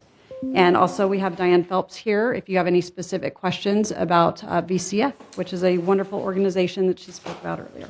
Thank you. Okay. Yes. I'd like to ask Diane some questions. Well, let's read the resolution first, and then, or at least the summary of the resolution, again, if you, Yeah. the final, it therefore be resolved. Yeah, let's see. Okay. Whereas VCF, a California Public Benefit Corporation, nonprofit 501c3, formed December 2017, was organized by residents of Laguna Woods Village for the purpose of providing support for programs, services, and facilities that enrich the lives of older adults by supporting projects within Laguna Woods Village. However, this organization is not affiliated with any governing board or committee of the Golden Rain Foundation, United Mutual, Third Mutual, or Mutual 50. And whereas the boards of the Golden Rain Foundation, the Third Mutual, and United have approved a diverse and collaborative community unity festival event on Tuesday, September 30, from 4 to 7:30 p.m. at Clubhouse 2. And whereas GRF Third and United Mutuals will work directly with VCF to accomplish their fundraising goals, and whereas, if approved, VCF will be on site at the Unity Festival event to collect donations to support cost recovery of the event, with any donations in excess of the cost recovery to be used and distributed evenly between GRF, United Mutual, and Third Mutual.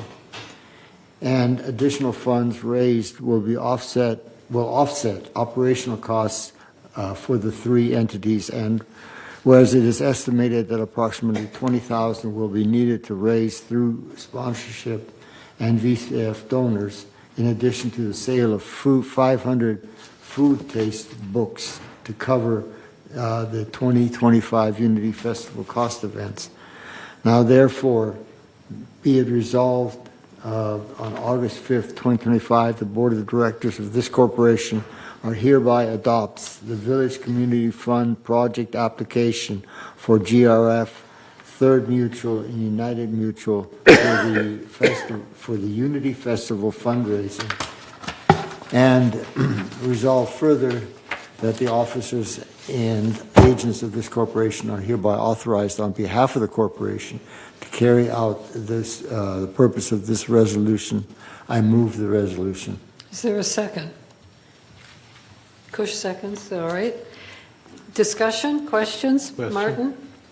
Yeah, I just want to make a plug for this fund that we really put forth the effort to support what this is about. This is like a direct shot that whatever people have that they want to donate, I mean, it's going to go right to where it needs to be. And, you know, we complain a lot about budgets and that. Well, here we got an opportunity, and I just thank you, Diane, for your leadership in this. Appreciate it. Ellen?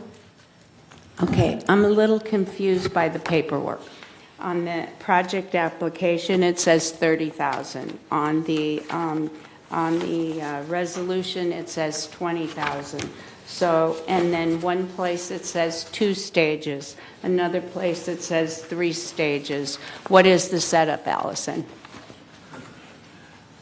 So yes, the event does continue to evolve, and as far as the stages, we are going to have 2 stages at the event with different, as we look at the venue and figure out how we're doing it, because it's a new event, some of those details have changed since the project application was submitted. Okay. And I'm sorry, your other questions were how much we're raising? The dollar amount. I think ultimately the goal is to keep the fundraising going so that we can continue to bring in money for the mutuals and GRF. To actually cover the cost of the event would be $20,000. Anything in addition, and the food ticket sales, anything in addition to that, $30,000 and beyond would be welcome. How much has GRF paid upfront? Anything? Overall, once we do the food trucks, the total expenses are estimated around just over $23,000. We've already given that. We are paying out for food trucks, yes. The ice cream, we have to pay a band, and some miscellaneous decor and other things. So. Okay, and then GRF will be reimbursed before it is dispensed. Between the other mutuals, correct? Correct. So we'll Cost be paid recovery back. first. Yes. Okay, and to state that this will lower assessments, that is pretty broad statement. And so, It's again, it's not a broad statement, or it is? It is, it should not be in there. It should not be in there. So It's again, the original goal of the presidents with discussion was to have an event that ultimately generated funds as a fundraiser for the mutuals and GRF. So that was the goal behind it. Yes, it's going to take some time to get it to be an event that's going to do that. I will help understand this because this is when we decided that a few months ago. So first, Go ahead, my question. Yeah, Marie's next. Have we started to sell the tickets? Yes, they went on sale on Friday. We've sold 58 tickets. Okay. So if we do sell out of the 500 tickets, do we have plans to print more and sell more? So we are, as staff, are looking at previous events we've had and the dynamic of the food trucks. Our goal is to keep it at 500 the first year so that we can manage the crowds and make sure that we don't have unhappy, hangry people that don't get to eat. But we may have the capability, based on how many we sell, to sell tickets the day of, based on what the food trucks can accommodate. We have to tell them how many people we have, so generally speaking, it'll probably stay around 500. If it sells out early, before September 30th, we will have a month or something in advance. We are still in the first week of August, so we have 2 months virtually. Then we will have enough time for logistics to be able to inform the food trucks, pay them more money or whatever. And we can meet with them and see what they can handle as well, because Correct. they know their business and how much food they can distribute. True. What we don't want is a bunch of long lines and people having to wait, because it will probably be warm that time of the year. I'm just asking that if there is a possibility, we should consider that. Yeah, so absolutely. The ultimate goal is more money in the box, is more money for everybody else. That is the goal. Marie? Okay. Yes, in order for this to directly accomplish the fundraising goal, to lower the assessment, we would have had to vote to make this an ongoing annual event. Did we do that? Yes. Okay. We'll see I thought it how was just year for number this. one goes. Yeah, that the intent is, a long thinking. Get it started. forward thinking. Okay, all right, so- Yes, but we'll see. This is the first time it's being tried. It has very broad support throughout the whole community, all the mutuals and us. So, it's up to And us so- to make it a success too. And so will these funds go only for this event every year? It's not being started for all other kinds of things. Is that correct? Well, it'll be an annual, Yeah, but I mean, it'll come like up then we won't annually. have 2 or 3 of them calling it something else, and this money going for something else that we do. This My is crystal only- ball is not working today, Marie. I cannot Only forecast. for this event annually, is that Yeah. correct? I can't say annually. This is a first. We'll see how it goes. And I think the goal of establishing the VCF fund is to, whether the event works or not, to create a pathway where people can contribute into a fund to raise money for GRF. So, and the so this first one mutuals. is kind of a test run, is that what we're saying? Yes. Okay. We well then- generally don't throw events to raise money, so Well, it then is. I have a motion to, Wait a yes? second. Wait a second. To We amend, have a motion to on the- amend this? We have a motion on the floor, and we're still in discussion on Yes, main and that motion. motion is the motion that I wish to amend. Andy, one more question on main motion, and then we'll go to your amendment. Okay. Okay, Andy? I support this event. I think it's a great idea. Anything that can celebrate the diversity of the community, bring people together, great idea. How we support it, that's, it has to be worked out, but we should support it. Yeah. Just want to point out, though, because it's a great idea, it'll occur again, and maybe in this one every year. And we need a policy to handle this, because I'm told the community bridge builders are having a unity event of sorts in November. I think it's November. And then I've heard a couple other groups are going to have unity events. So It's good to have them. It shouldn't affect each other. Yeah, they should, well, different you know, that's easy to say, constituencies. but Yeah. we need to talk about it in a separate session about a consistent, fair way of support. We should support them all, believe me. We need a fair way to do that, and we'll be talking about it. This particular one I support completely. Thank you. Okay, any more discussion on this? Ellen? Listen, is this the first time we'll be allowing to take donations on our property, like at an event? That I am aware of, yes. That this is like an exception, right? Yeah. it's- Okay. There Just may so have been everybody more, knows. but that I'm not aware of, but. Right, very cool. Okay. Marie, you have an amendment. Yes.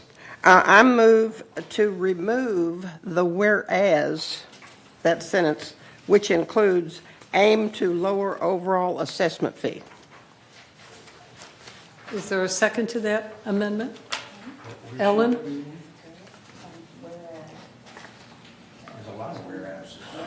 We have a second? Which whereas? Well, it's 1, 2, 3, it's the fourth whereas, and it includes aim to lower the overall assessment fee. Yeah. To just delete it? The whole, Delete that whole those words. whereas, I move Delete to the whole delete that whereas. whereas. And Okay, Ellen seconded it. got it. Discussion on this? Now, Okay. Shall we vote on the amendment first? Okay, all well, those? we discussed the amendment. Is there, how did We people- did, there was no further discussion. Okay. All those in favor? All right, anyone opposed? All right, that amendment carries, and now vote on the main motion. Those in favor? I think he's bringing up the screen. No screen. Okay. Okay, those in favor of the main motion to approve, okay. I see no one opposed, and, yeah, all right, okay. Steve has also voted, all right. The resolution carries, motion carries, thank you. At this point, we move on to committee reports, and we can take a 5-minute break, or since we're all adults, if we need to leave the room, we'll leave the room as needed as the committee reports proceed. What's your pleasure, folks? Madam Yes. President, I believe Egon added discussion of Oh, yeah. temperature control. Yeah, yeah. Oh, okay, sorry, go ahead. No, sorry, just- sorry. No, just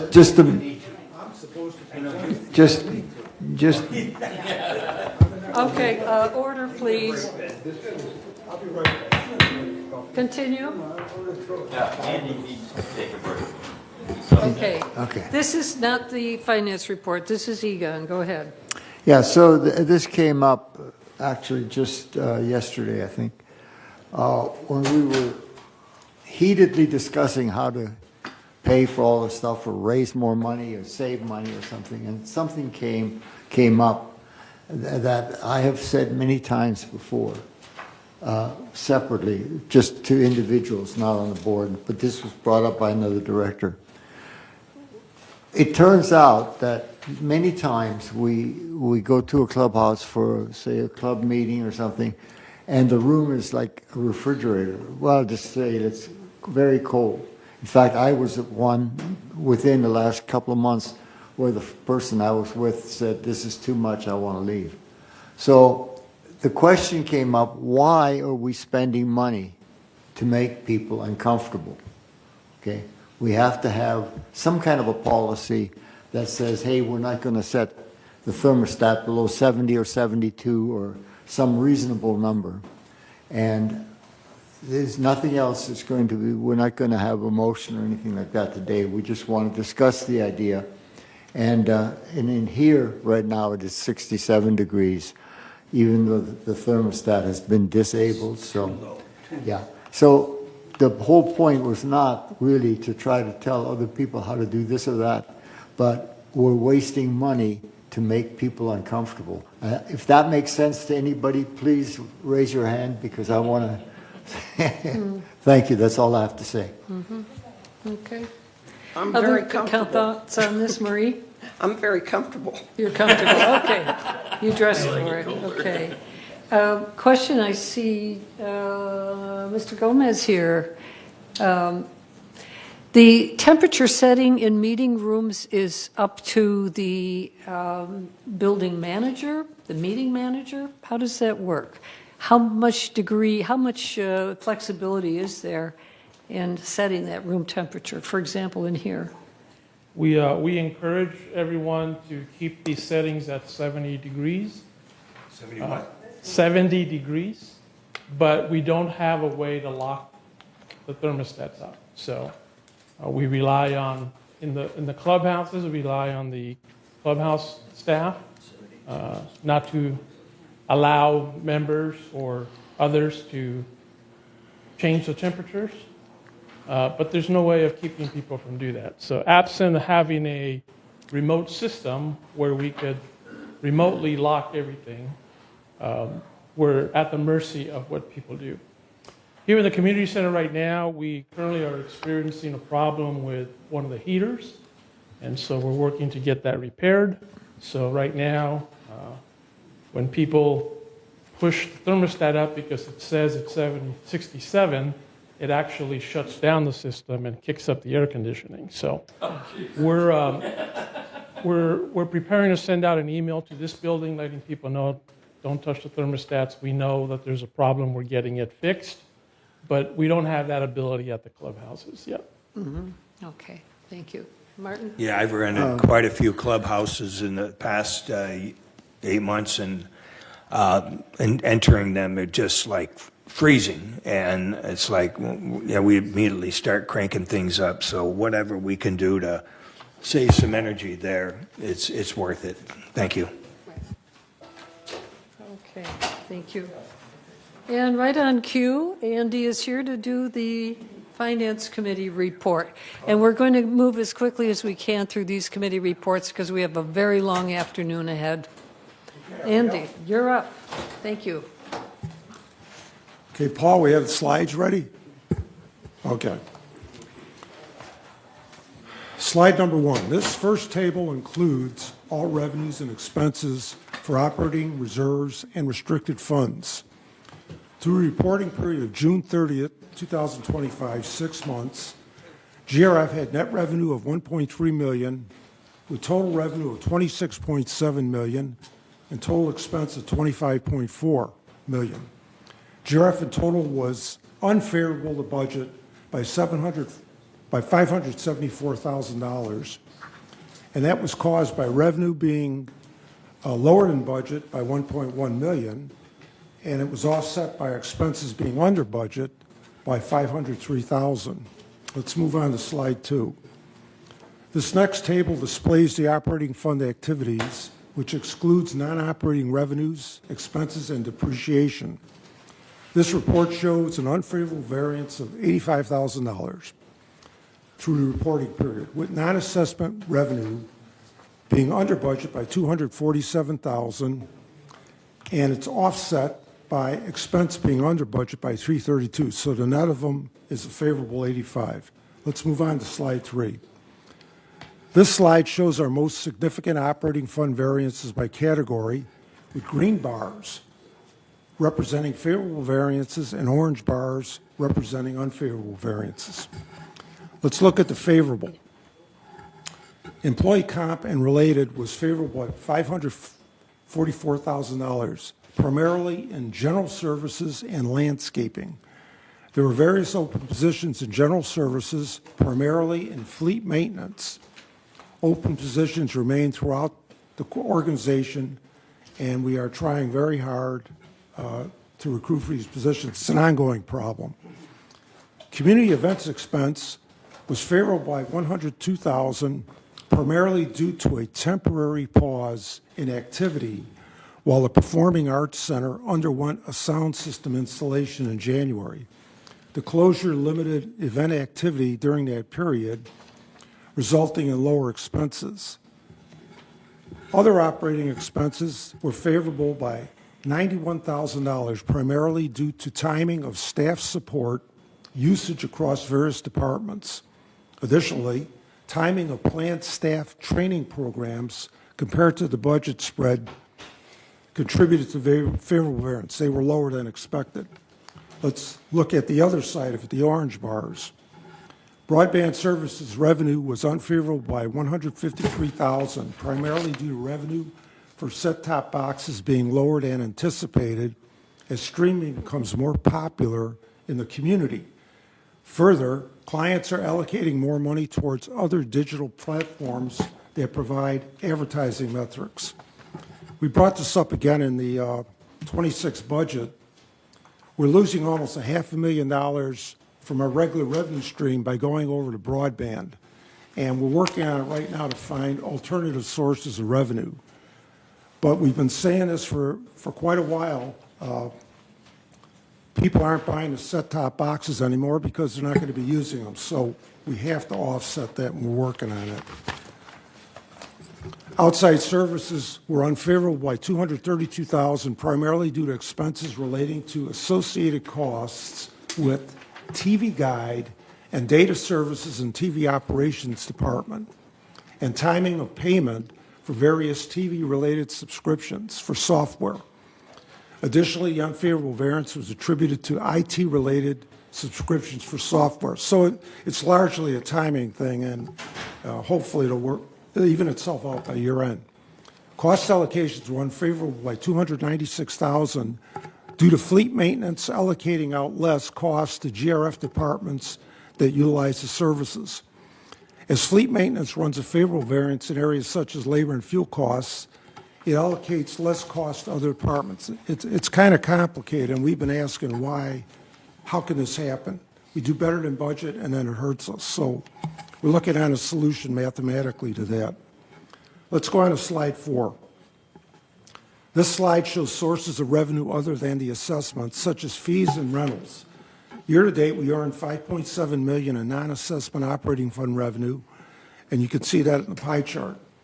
We can see that our largest revenue category is broadband services, and that includes set-top boxes, ad-insertion, premium channels, followed by golf revenue, other revenue, which includes class fees, electric vehicle charging revenue, additional occupant fees, equestrian center fees, RV storage fees, and others. Clubhouse rentals and event fees and merchandise sales. These revenue categories offset costs and help keep assessments down. Let's move on to slide 5. Consistent with prior months, our largest operating fund expense is comp, followed by cable programming / franchise fees expense. Of the $22.8 million, excluding depreciation, which is not cash, these two categories account for 65% of the total operating expense, 2/3. Insurance, outside service, professional and legal, utilities and fuel, etc., make up the remainder. Let's move on to slide 6, which covers the reserves. The reserve and restricted funds adjusted balances are shown here. Starting with the first column on the left, reserve funds have a combined ending balance of $46 million. Restricted fund balances have an ending balance of $2.8 million. Included in these totals are contributions received in this current year through assessments, trust facilities fees, and investment income earnings. Second column shows the work in progress of $16.7 million for reserves and $0 for restricted, reflecting amounts paid for projects not yet completed. Third column represents resulting adjusted fund balances of $29.3 million for reserves and $2.8 million for restricted. As the broadband program is worked on, it's going to be eating away at the reserves. And ultimately, we're expecting reserve balances of at least $20 million, but a lot less than we have currently. But it's prudent. We've looked at it, and we feel comfortable with the lower balances. It's just that the numbers now are going to change. Let's move on to slide 7. This is a slide to show resale history from 2023 through the current year.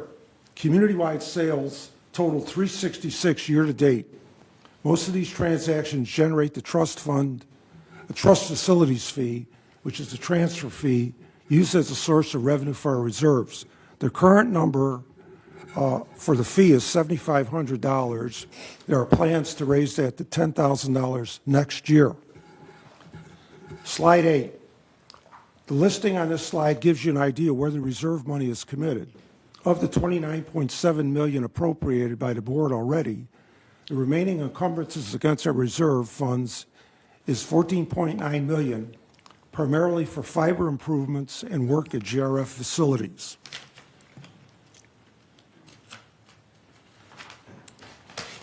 Now here's the last slide, and that is we're comparing our adjusted fund balances to historical balances for the past 5 years.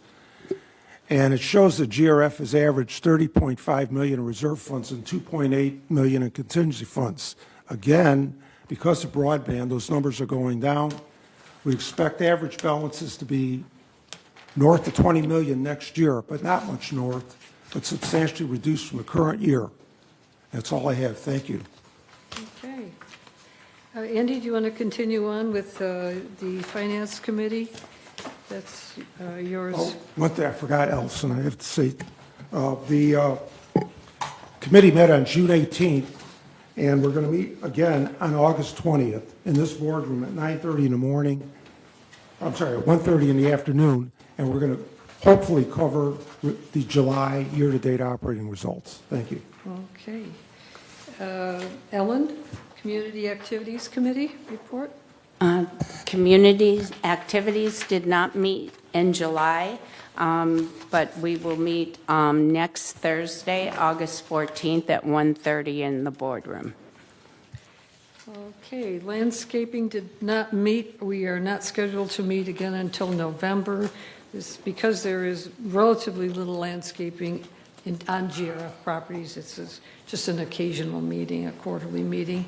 And next we have Egon, Maintenance and Construction Committee. Yeah, M&C did not meet in July. The next scheduled meeting is August 13. That's here next week on Wednesday at 9:30 a.m. Please come.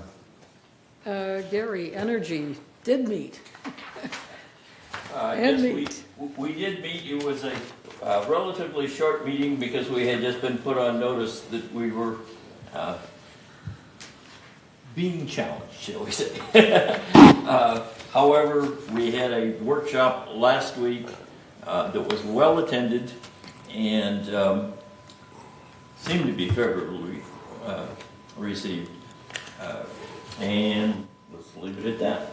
Okay.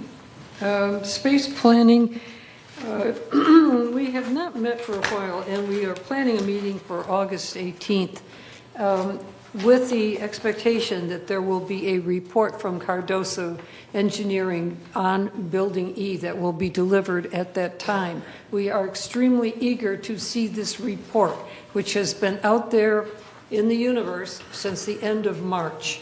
It is high time that we see this report so that we can move ahead with this project. So that continues. Broadband? Yes, to make a correction here, the committee met at an open session on July 11th, and that unfortunately it was the same time that the Coyote meeting was going on at the PAC. So we got upstaged on that, but it was our first open meeting. But the CEO did present an update on the Ting project. But the committee, we know we are tasked with some big things that to move this thing along, and also to figure out like what it's going to take to like do some kind of revenue creativity in the coming years, and that's, you know, we're going to have to find some rabbits and hats and things like that. But we're going to accept the challenge, and I encourage everybody to attend the October 8th meeting here in the boardroom. Thank you. Gary, mobility and vehicles? We last met in May, and we are scheduled to meet again tomorrow afternoon. And it will be a little interesting. We have voted at this point to not fund any new vehicles for next year. I think that we're going to be facing a couple of requests for, as a matter of fact, I'm expecting that tomorrow because, as I said yesterday, there's 13 mules sitting in front of maintenance, 3 of them with transmissions out, 2 of them with axles out. We're going to have to do something. Understood, okay. Egon, security and community? Steve. Oh, Steve. What's the status on the new mules? The new mules. I understand some have been purchased. There was money that had been voted to get 2 mules. I know that's in progress. I don't think they've gotten here yet. As a matter of fact, Jose and I met, I think at the beginning of last week. And at that point in time, they were still ironing out. One of them they were looking at was a specialty Cushman for the golf course, and they were looking at another one. I'll find out tomorrow. So they haven't been purchased yet? I don't know. I know they haven't arrived for sure. Okay. I think commitment's been made, though. I'm not sure. As of last week, they hadn't been Find out committed at that tomorrow. point. Find out tomorrow. Okay, great. Security, community access, Egon? Security Community Access did not meet in July. We will meet on August 27th, and we will have a lively discussion on gates at that meeting. Undoubtedly. Okay, Ellen, traffic hearings. Traffic hearings, there are still tickets being issued for failure to stop. That's the majority of the citations, so stop at the stop signs, everybody. The next meeting is August 20th, and it's a closed meeting, so don't show up unless you want a citation. Unless you want a citation. No, thank you. Okay. Okay, executive hearings also is a closed meeting where we'll be together on August 14th for that. Martin, disaster prep, we've heard a lot about it today. Yeah, we sure have. And just to add, we finally got the radio, amateur radio club to test those antennas that were installed. And sure enough, 4 out of 6 were bad. So we solicited the radio technical services of our security department. They're going to meet us Monday out at Clubhouse 2 to see what the heck is going on to get then things repaired.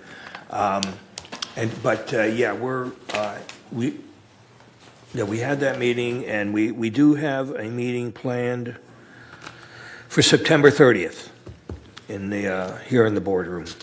And move into IT. And then ITAC,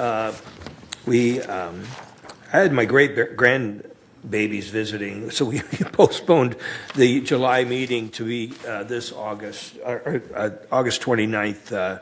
So we had to add family commitments that, unfortunately, but that's all we have. Okay, we are at future agenda items. I see nothing listed, but there will be some things maybe that special subcommittee for disaster prep may be one that we come up with. Yeah. Okay. And at this time, director's comments around the horseshoe. Shall we start with you, Marie? Do you have anything? Manahar? Marie, comments? Marie, have any Marie. comments? Oh, just kidding. I guess. Any comments? Any comments? I'm sorry? Any comments?